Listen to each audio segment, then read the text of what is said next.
Hola, bienvenidas a nuestra tercera sesión. Celebremos la recuperación de la codependencia, promesa 3. Pues bueno, damos continuación al tema de la semana pasada, el ser libre del temor, el dejar de temer al hombre. Y hoy estaremos revisando cuáles son las 5 necesidades básicas de los seres humanos. Si yo te pregunto cuáles crees tú que sean, piensa. Generalmente se hace un consenso en lo que es el ámbito de la psicología, la sociología, y se define que las 5 necesidades básicas son, primero que nada, el amor y la pertenencia, el poder, la libertad, la diversión y la sobrevivencia. Estas 5 necesidades son las que van motivando nuestras acciones a lo largo de la vida y también las que definen qué tanta satisfacción puedo yo tener en una relación de pareja, en una relación familiar, de amistad, educativa, laboral, etcétera. Si tú le pusieras un puntaje del 0 al 5, siendo el 5 el puntaje más alto, ¿qué puntaje le darías a cada una de estas necesidades? Amor y pertenencia, ¿qué tan importante para ti es en una relación? Del 0 al 5, el poder, la libertad, la diversión, la sobrevivencia. Me llama la atención que casi no se escuchan casos de suicidio por alguna cuestión de hambre, o sea, porque la persona se quedó sin comer, ¿verdad? Yéndonos al tema de la sobrevivencia. O una persona no se suicida porque está aburrida. Generalmente escuchamos casos críticos o casos alarmantes cuando una persona se sintió a lo mejor rechazada, despreciada, que nadie la ama, que no haya un lugar en el mundo, el tema que veíamos en la sesión 1, ese sentimiento, ese sentido de pertenencia a un grupo. Entonces, fíjense cómo estas necesidades, dependiendo del valor que nosotros le demos, van a definir nuestro nivel de satisfacción o felicidad. Obviamente cada uno de nosotros tiene un puntaje diferente y lo interesante aquí es compararlo con primeramente nuestra pareja y en segundo lugar con nuestra familia. ¿Qué importancia o qué puntaje le dan ellos a estas 5 necesidades? Si comparamos los puntajes, podemos ver si estamos en sincronía, si estamos en unidad, si estamos bajo los mismos objetivos o si hay un gran abismo entre nosotros, si hay una gran diferencia y a lo mejor por eso hay tanta queja, hay tanto distanciamiento. Entonces, es importante que consideremos qué es lo más valioso para nosotros, porque dependiendo de eso es cómo nosotros vamos a dar el rumbo de la clase. O sea, hay que identificar cuáles son para mí las necesidades más importantes, porque eso es lo que me va a motivar a mí. Como ahorita estamos considerando cómo actúa la persona codependiente, generalmente el codependiente, las mujeres, los hombres, los codependientes en general, usan a su pareja o a sus amistades o a su carrera para satisfacer estas necesidades en lugar de satisfacerlas ellos mismos de diferente manera. Es decir, se enfocan en esa persona o en esa cosa para saciar su necesidad. Por el contrario, los dependientes, las personas que tienen una adicción como tal, usan el alcohol, las drogas, el juego, la comida o el trabajo para satisfacer sus necesidades básicas. Entonces, el dependiente tiene algo a lo que se aferra y el codependiente tiene una relación o una persona a la que se aferra. Mientras el dependiente está refugiándose en ese objeto de adicción. El codependiente está compitiendo con ese objeto de adicción para satisfacer esa necesidad de amor, de pertenencia, de poder, de libertad.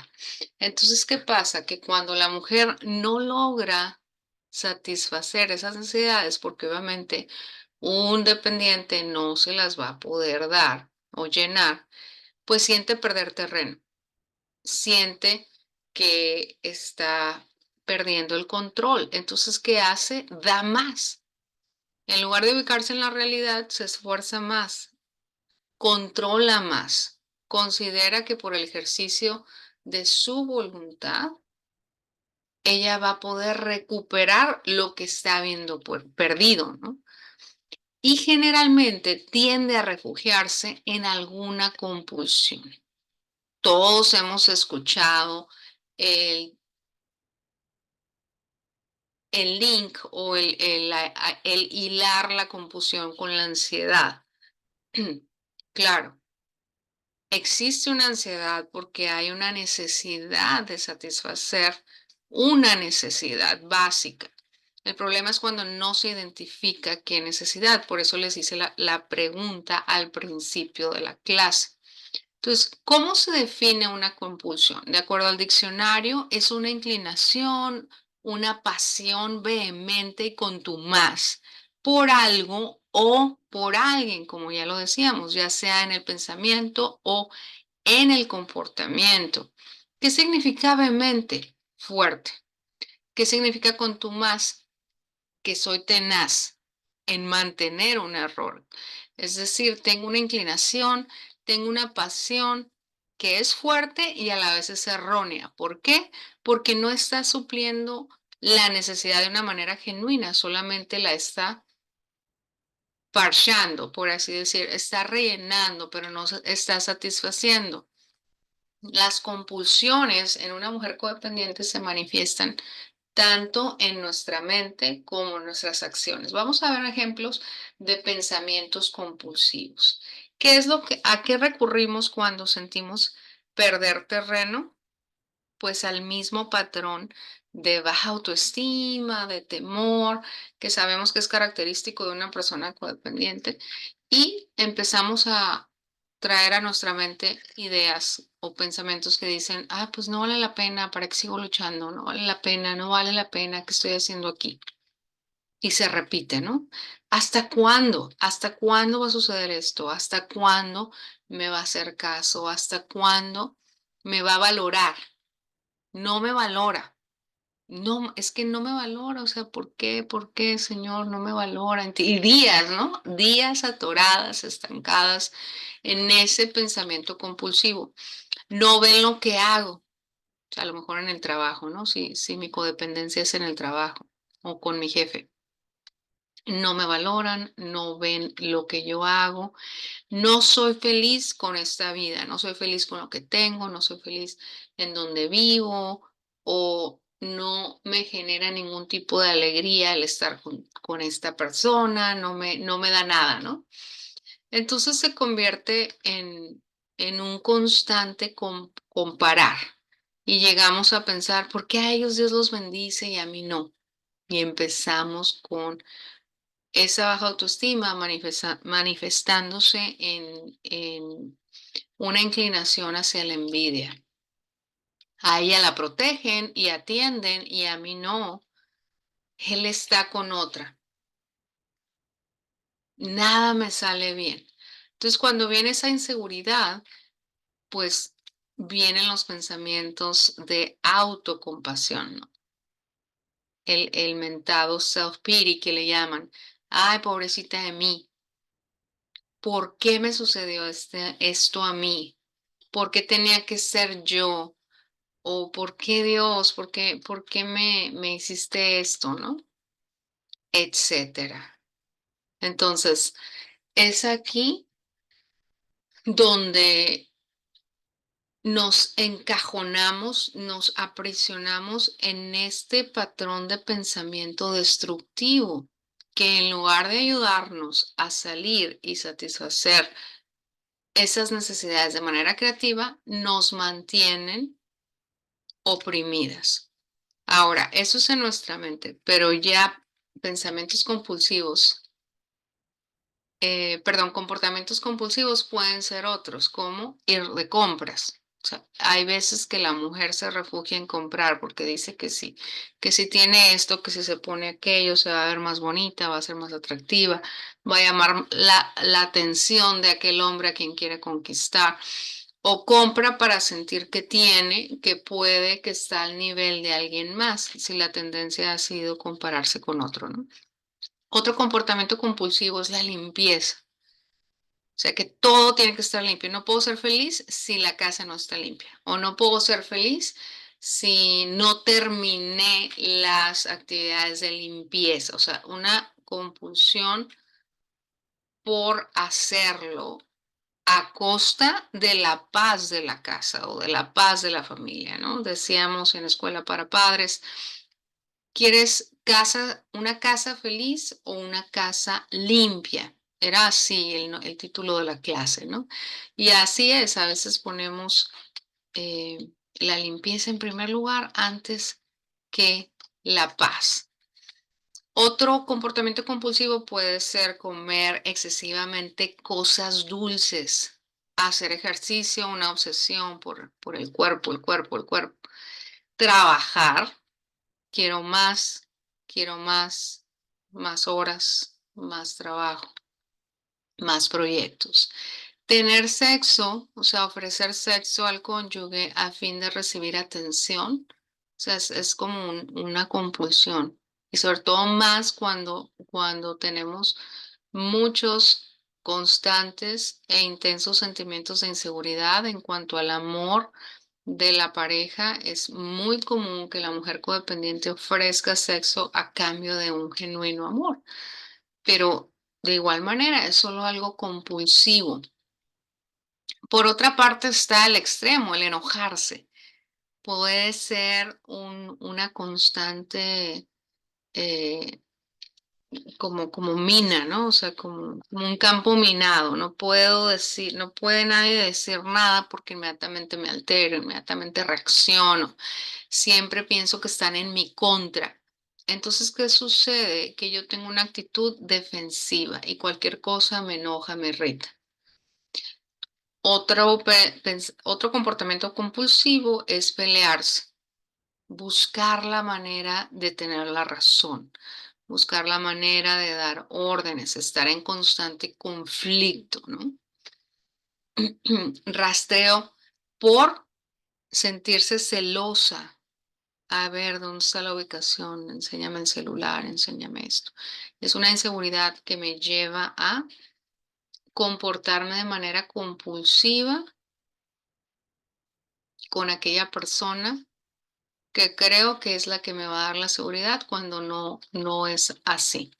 O cualquier otro hábito que ustedes ya identifican, que saben que tienen, que suple alguna de las 5 necesidades genéticas básicas. O sea, la preocupación también puede ser un comportamiento compulsivo. Eso lo vamos a ver en la siguiente clase.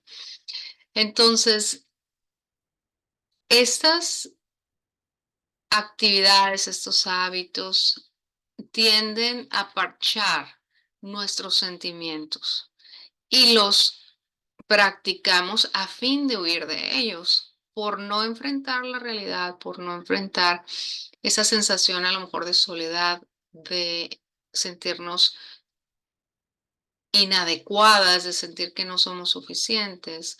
Empezamos a habituarnos a estas cosas a fin de distraernos, a fin de no sentir eso. Entonces, en lugar de enfrentarlo, huimos de esa realidad. En lugar de resolverlo, lo cubrimos, ¿no? Puse en esas 4 compulsiones en negritas porque estas 4 en particular, comer cosas dulces, hacer ejercicio, trabajar en exceso y tener sexo, generan un neurotransmisor en nuestro cerebro que se llama dopamina, que libera esa sensación de satisfacción y felicidad. Pero ¿qué pasa? Que es un momento. Una vez que ese efecto se acaba, vuelve a aparecer el sentimiento del que estamos huyendo. ¿Cuál es el sentimiento? Solo tú sabes. Solo tú y Dios saben el sentimiento o la necesidad que no ha sido satisfecha y que quieres llenar con estas otras cosas que no son la respuesta, ¿no? Eso es a nivel psicológico. El Señor, en su infinita sabiduría, desde hace tiempo, en un lenguaje popular para el entendimiento de todos, los llamó obras de la carne. Entonces en Gálatas 5, 19, 21, vamos a Gálatas 5, 19, 21. Él nos hace un listado de actividades que suplen esas necesidades básicas de una manera errónea. Nos dice que las obras de la carne son, vamos a leerla, 5 del 19 al 21. Dice, manifiestas son las obras de la carne, que son adulterio, fornicación, inmundicia, lascivia, idolatría, hechicerías, enemistades, pleitos, celos, iras, contiendas, disensiones, herejías, envidias, homicidios, borracheras, orgías y cosas semejantes a estas, acerca de las cuales os amonesto, como ya os lo he dicho antes, que los que practican tales cosas no heredarán el reino de Dios.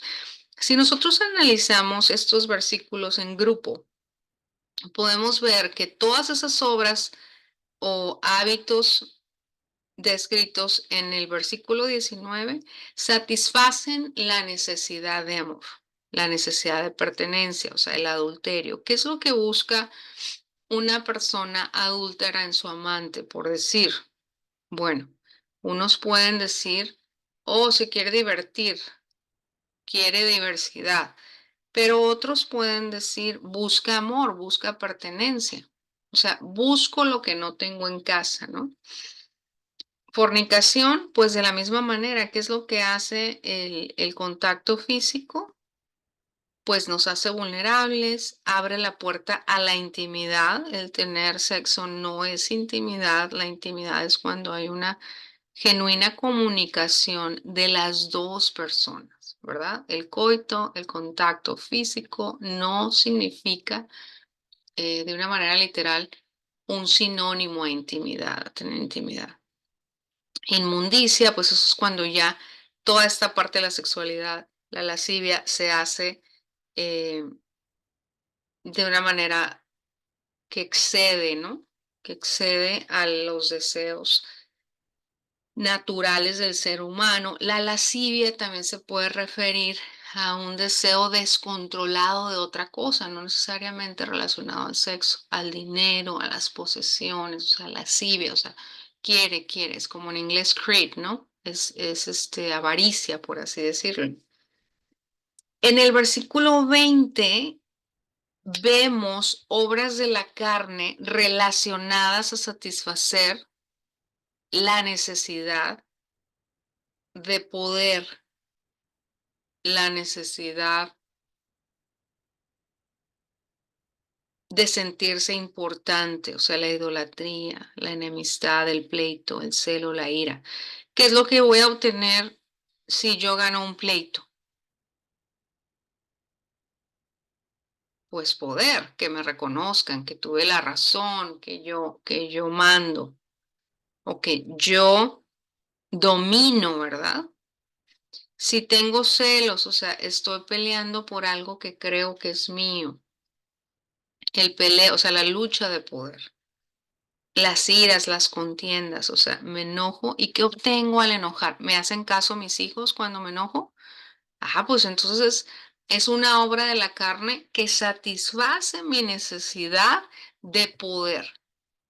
Entonces, es infinita la sabiduría del Señor al mostrar de una manera tan sencilla cómo nuestro corazón, al estar vacío de esas 5 necesidades básicas, siempre va a tratar de llenarlas con otras cosas. ¿no? En el versículo 21 también vemos la envidia, o sea, la baja autoestima. Los homicidios, ay, yo tengo la libertad de quitarte la vida, ¿tú crees?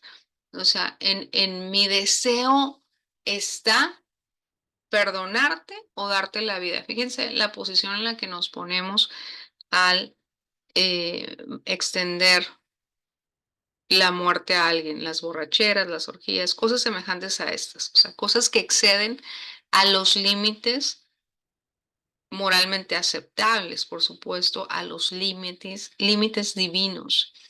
Entonces, depende de lo que nosotros estemos haciendo, podemos identificar cuál es el vacío que tengo, o sea, por qué tengo este hábito, por qué tengo este pecado. O sea, la realidad es que estas obras de la carne, estas compulsiones, son un pecado. ¿Por qué? Porque me destruyen. La definición de pecado es eso, algo que es autodestructivo. Entonces, cuando nosotros practicamos, aquí está el texto, esos hábitos de una manera constante, nos hacemos cautivas.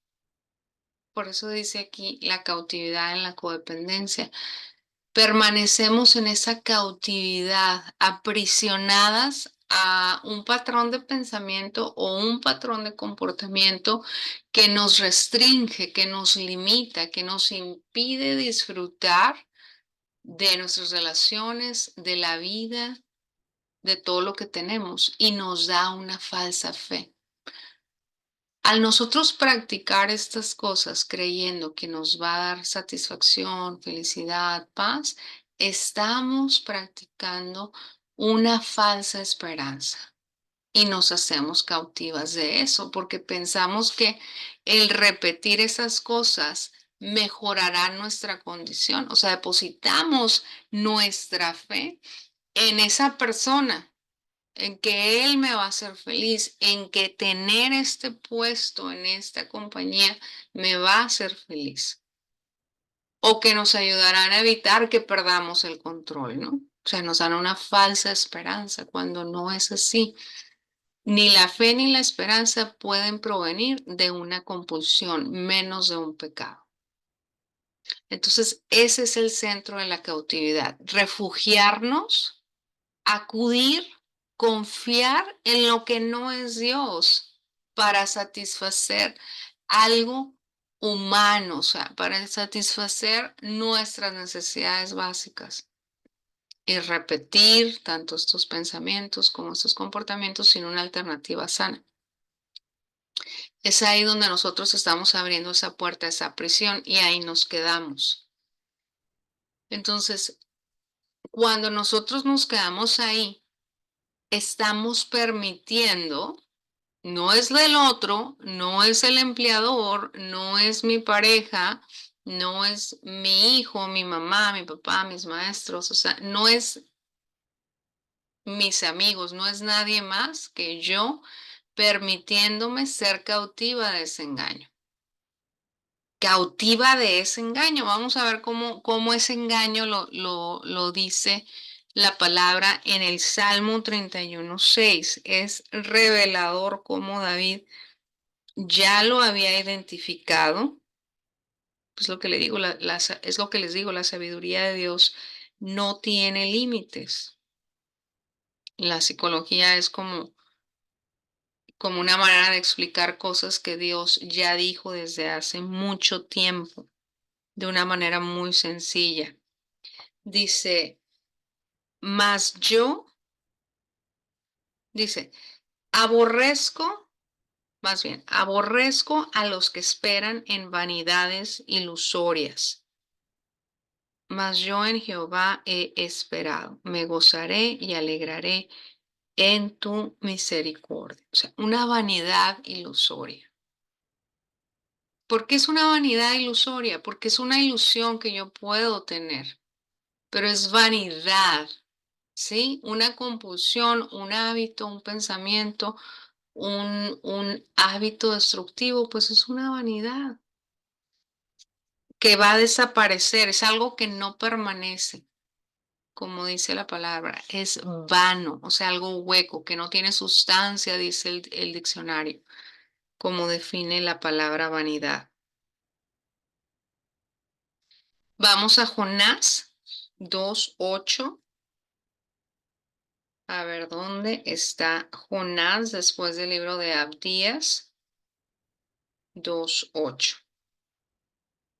Y dice así: su misericordia abandonan los que siguen vanidades ilusorias. O sea, el profeta. Los que siguen vanidades ilusorias. Se repite la frase, o sea, una ilusión. Decía Cabrales, no hay desilusiones, hay gente ilusa. Y así es, tenemos nuestra esperanza en algo que no nos va a producir lo que verdaderamente necesitamos. Si mi necesidad es amor, si mi necesidad es pertenencia, ¿qué tiene que ver el enojarme? ¿O qué tiene que ver un chocolate? Si ya lo ve uno desde lejos es sencillo entenderlo, pero cuando uno lo está viviendo, por supuesto que uno no lo alcanza a percibir, ¿verdad? Hasta que uno se da cuenta que por más que se repiten los reclamos, por más que se repiten las pláticas, por más que se repiten las conversaciones incómodas donde me desahogo o donde lloro, o sea, por más que se repiten ciertas oraciones no contestadas, no vemos la respuesta. Pues es precisamente eso, porque tenemos un engaño al que nos estamos aferrando, una vanidad ilusoria. Pero la buena noticia y la promesa es que es de ahí, de esa cautividad, de donde nos llama el Señor, de donde nos llama y nos enseña a cómo dejar de ser esa prisionera de guerra, dice la Escritura. Vamos a la palabra en Isaías 40, que está precioso el contenido de este texto.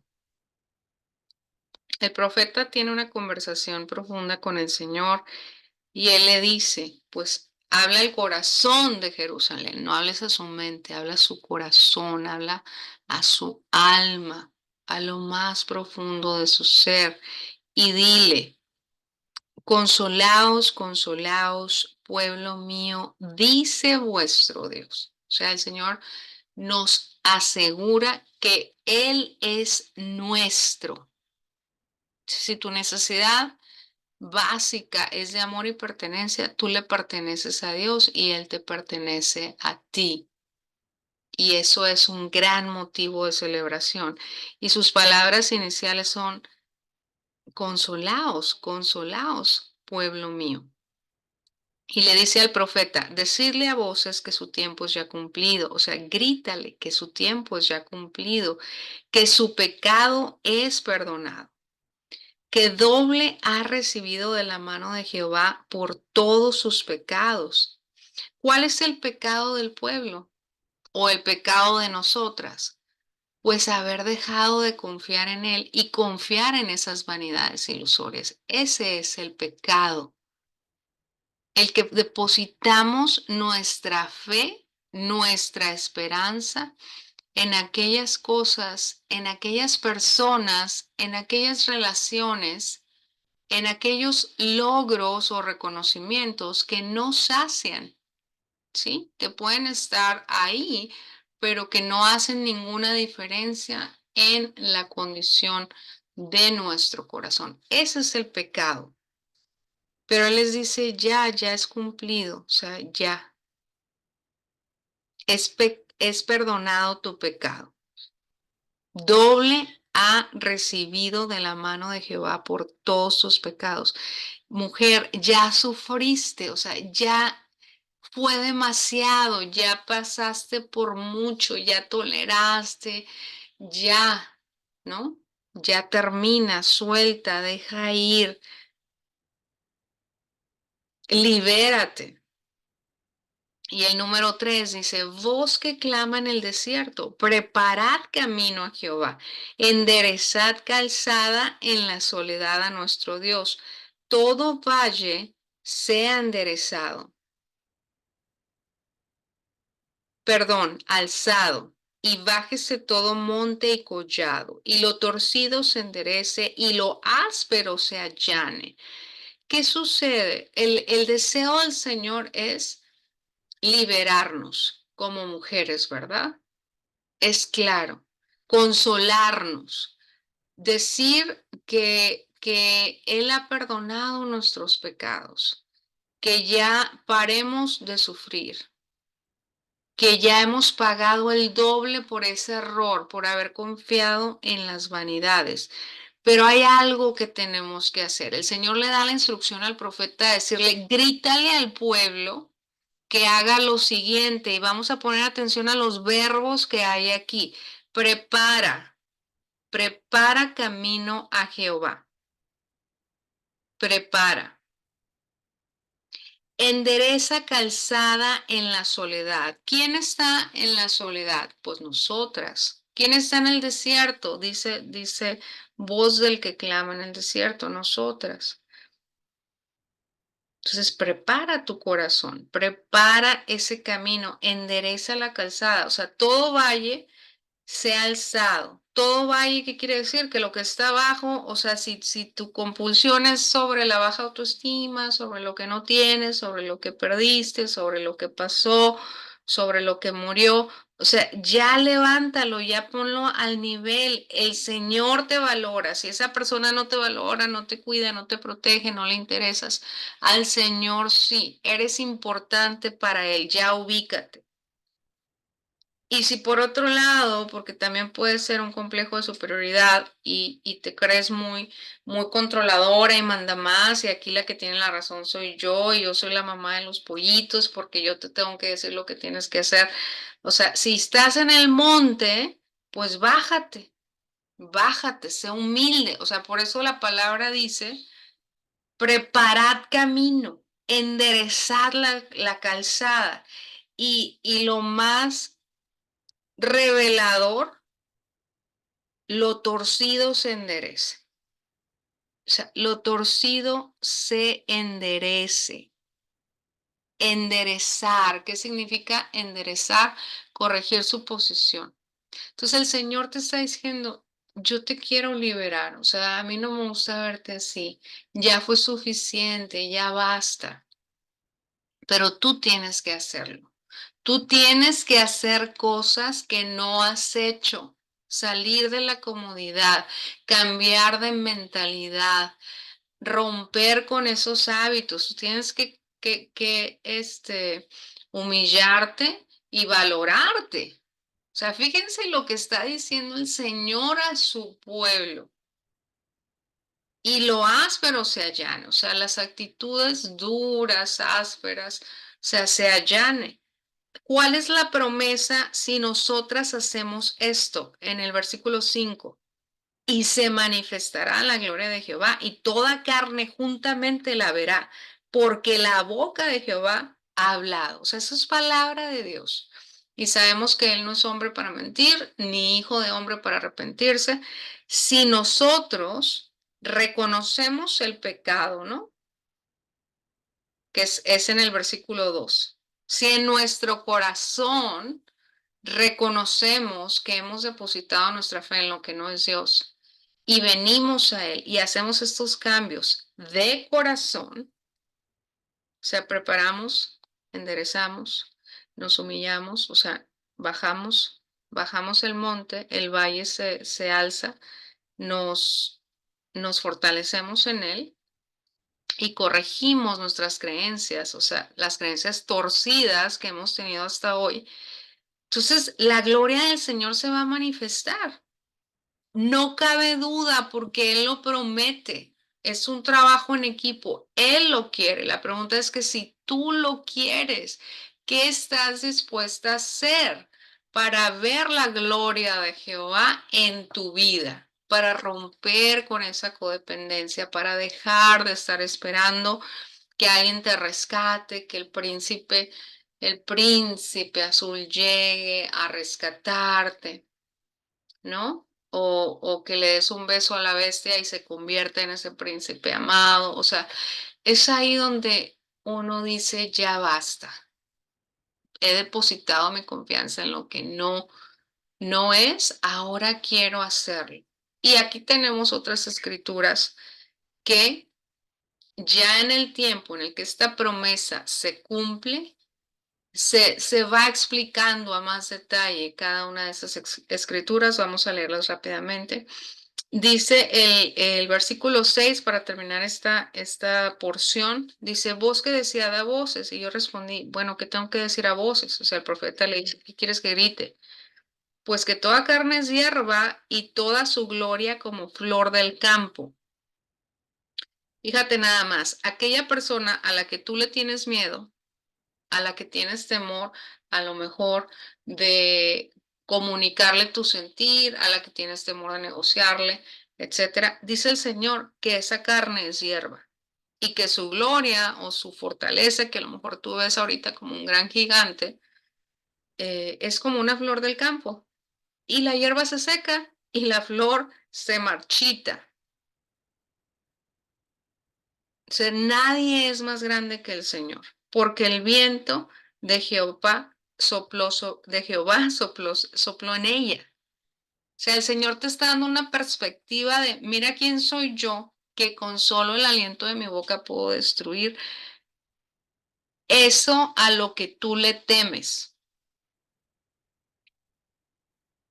Dice, sécase la hierba, marchítase la flor, mas la palabra del Dios nuestro permanece para siempre. Entonces el Señor te está dando esa seguridad de quién es Él, quién es el hombre y quién puedes ser tú en Él. O sea, que si tú confías plenamente desde tu corazón y depositas tu confianza al cuidado de Dios, al control de Dios, no a tu control, Él va a manifestar su gloria en ti.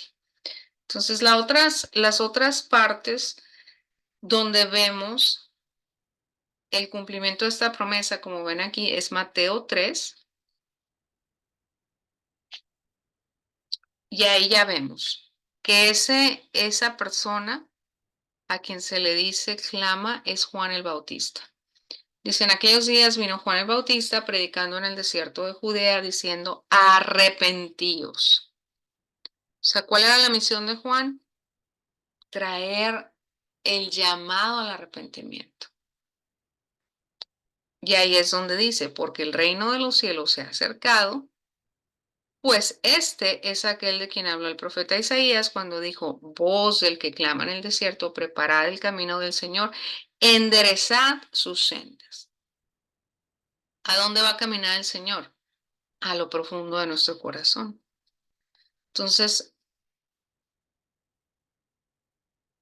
dice el versículo 6, y eran que cuando venían a Juan, ellos eran bautizados por él en el Jordán, confesando sus pecados. Y se fijan lo importante, confesaban el pecado. ¿Quién confiesa un pecado? El que lo reconoce, el que ya sabe que necesita un cambio y está dispuesto a tomar la decisión para llevar a cabo ese cambio. Vamos a Marcos 1, del 1 al 8. Igual, da una introducción y en el versículo 4 dice, bautizaba Juan en el desierto y predicaba el bautismo de arrepentimiento para perdón de pecados. Y salían a él toda la provincia de Judea y todos los de Jerusalén y eran bautizados por él en el río Jordán, confesando sus pecados. Y ahí en el 7 dice, viene tras mí el que es más poderoso que yo, a quien no soy digno de desatar encorvado la correa de su calzado. Yo a la verdad os he bautizado con agua. ¿Qué hace el agua? Limpia, purifica, ¿verdad? Sacia, o sea, te quita la mugre. Cuando nosotros confesamos nuestros pecados, hay una sensación de libertad.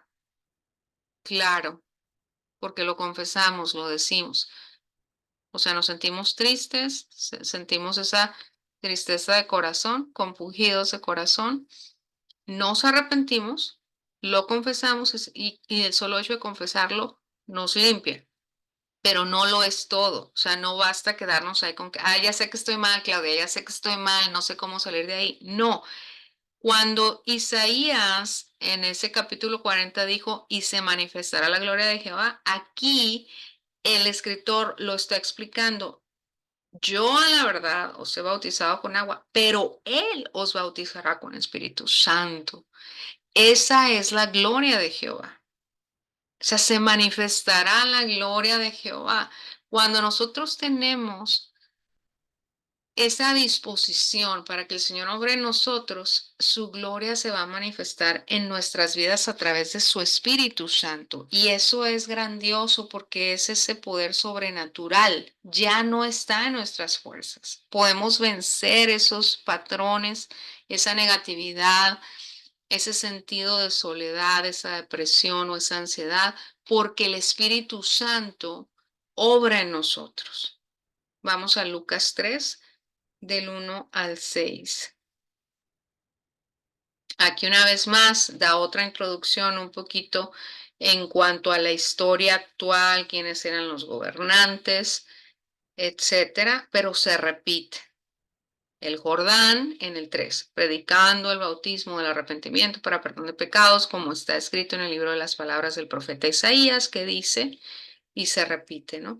Preparad, enderezad, eh, el valle se rellenará, se bajará todo monte, bájale de rayitas, los caminos torcidos serán enderezados y los caminos ásperos allanados, y verá toda carne la salvación de Dios.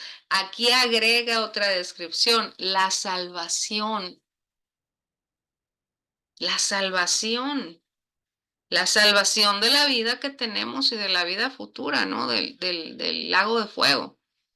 La salvación, Él es el que nos rescata.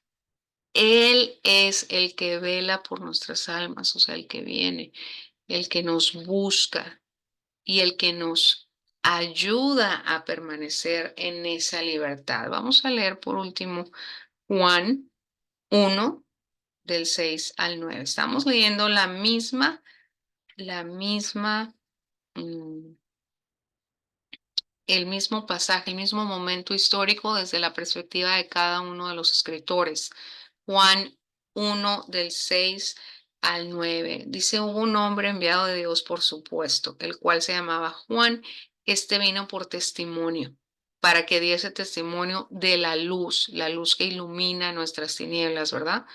A fin de que todos creyesen por él. No era él la luz, sino para que diese testimonio de la luz. Aquella luz verdadera que alumbra a todo hombre venía a este mundo. En el mundo estaba y el mundo por él fue hecho, pero el mundo no le conoció, no le conoció.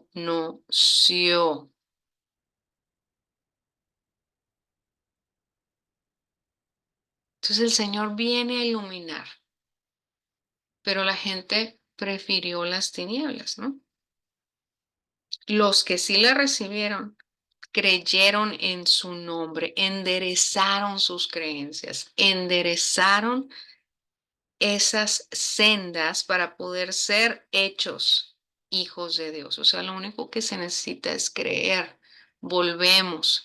La fe y la esperanza. ¿En qué está puesta nuestra fe y nuestra esperanza? Esta es la manera de dejar de ser cautivas, prisioneras de guerra. O sea, la puerta de nuestra prisión se abre cuando enfrentamos esa realidad. En lugar de acudir a la compulsión, en lugar de volver a ese hábito pecaminoso, en lugar de volver a refugiarnos en una relación ilícita, enfrento el sentimiento de dolor, de vacío, de soledad, de pérdida, ¿no? Es como un duelo. Enfrento, me arrepiento, ¿de qué? de no haber acudido a Dios de una manera completa. A lo mejor siempre hemos sido creyentes, siempre hemos tenido a Dios presente, pero no hemos depositado toda nuestra confianza en Él. O sea, hemos tenido una confianza partida, dividida, ¿no? Y una vez que nos arrepentimos, entonces aprendemos a hacer lo nuevo, enderezamos nuestras creencias, así como aquí en esta figura, ¿no? Todo monte se ha bajado, todo valle se ha alzado y lo torcido se enderece para confiar en Jesucristo. ¿Cómo? Como nuestra única fuente de amor primeramente, de pertenencia, de libertad. Él es el libertador.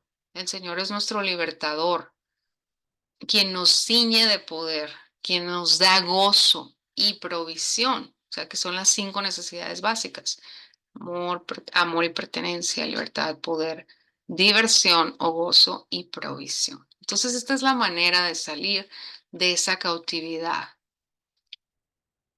Él nos hace libres.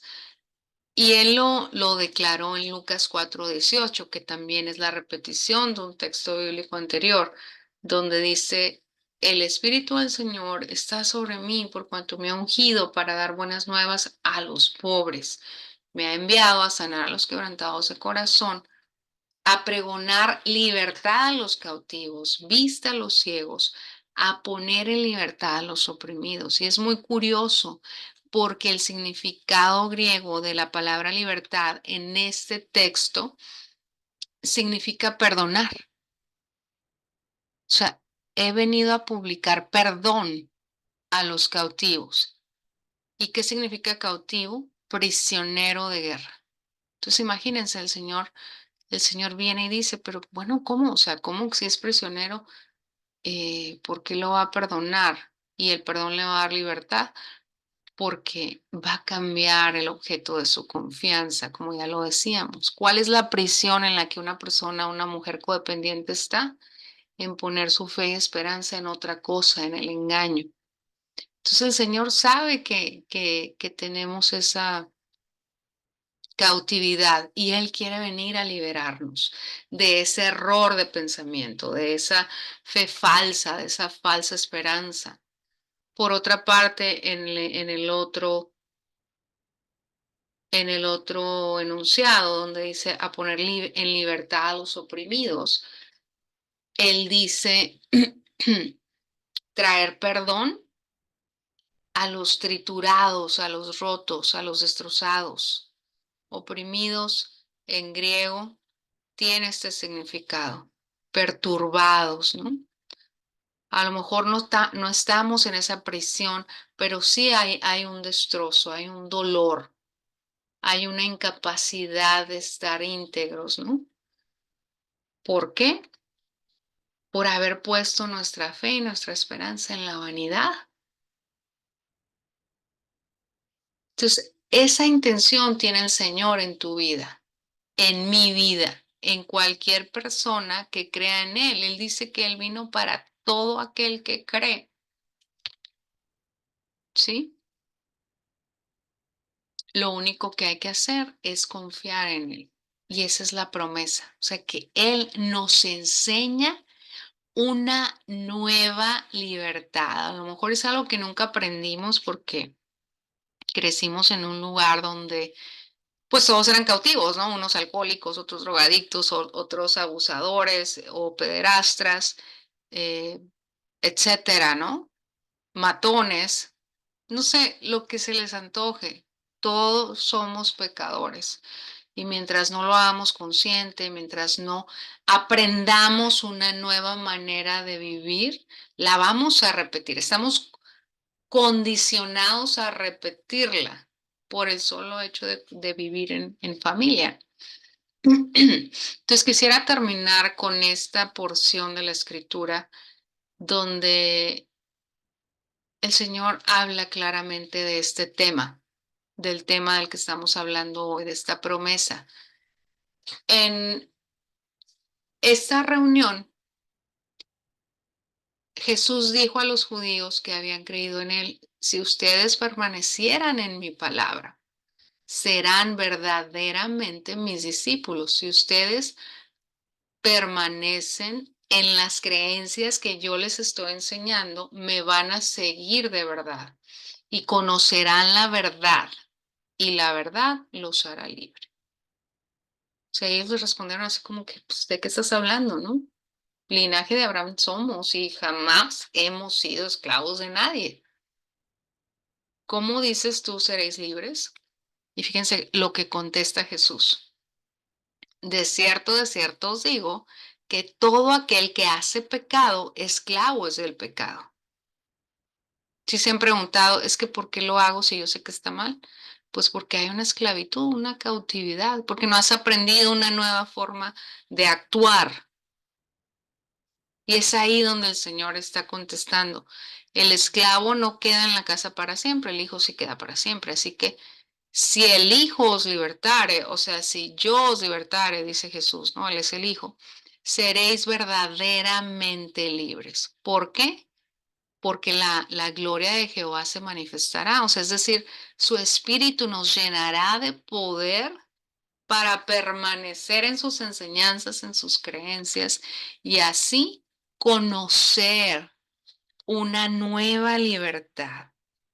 O sea, conocer una nueva libertad. Y vamos a ver qué nos dice el Señor en Lucas 13:12.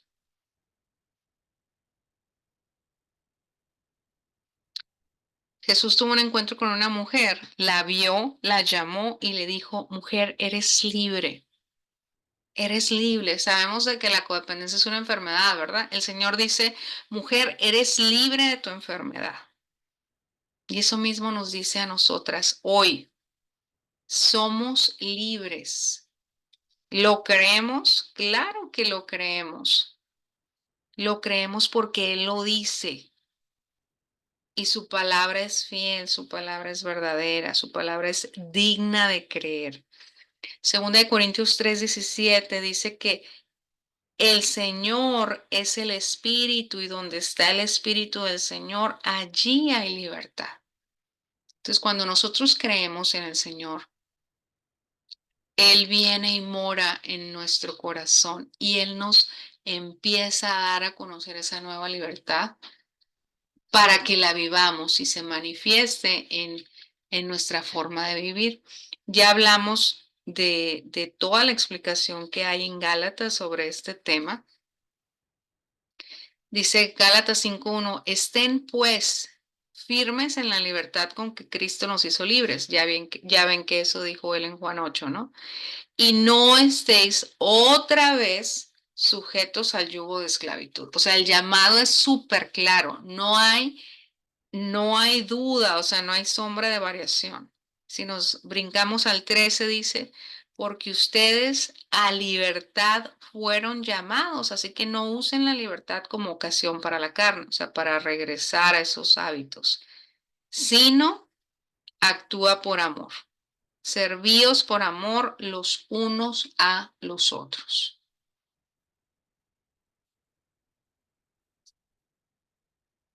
Y ya en la última parte se describe lo que ya leímos, las obras de la carne, y cuál es esa libertad que Él nos va a dar a conocer, el fruto de su espíritu.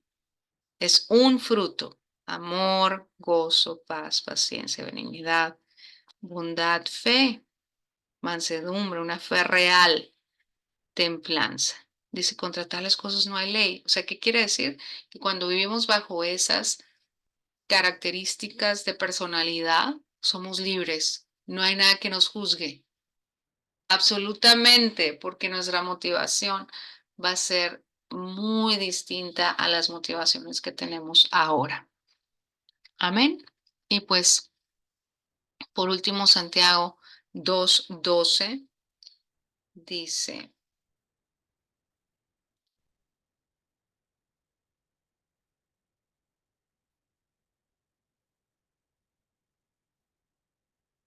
así hablad y así haced, como los que habéis de ser juzgados por la ley de la libertad.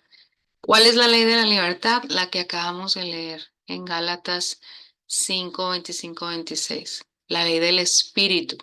Esa es la nueva libertad que el Señor nos da a conocer. Por eso Él dice, si permaneces en mí,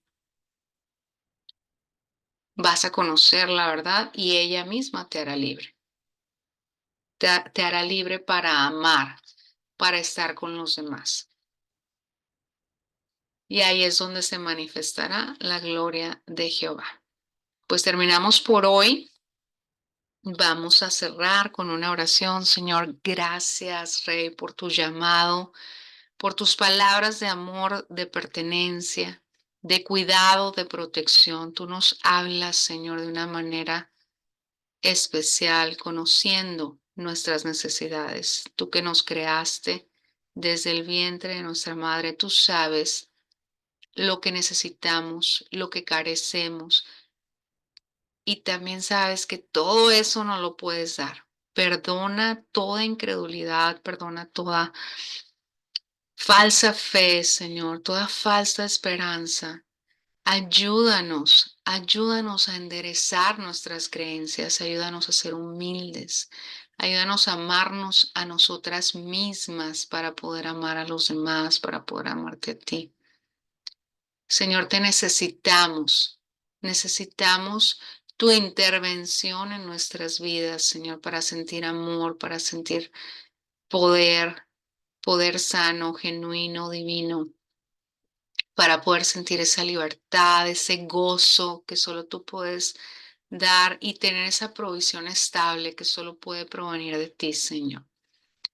Te pedimos que estés en nuestras vidas, Señor, no nos dejes, síguenos mostrando el camino por el cual debemos de andar, Señor. Te amamos, te bendecimos y te damos muchas gracias, Dios, por todo lo que haces por nosotros. En el nombre de Jesús, amén.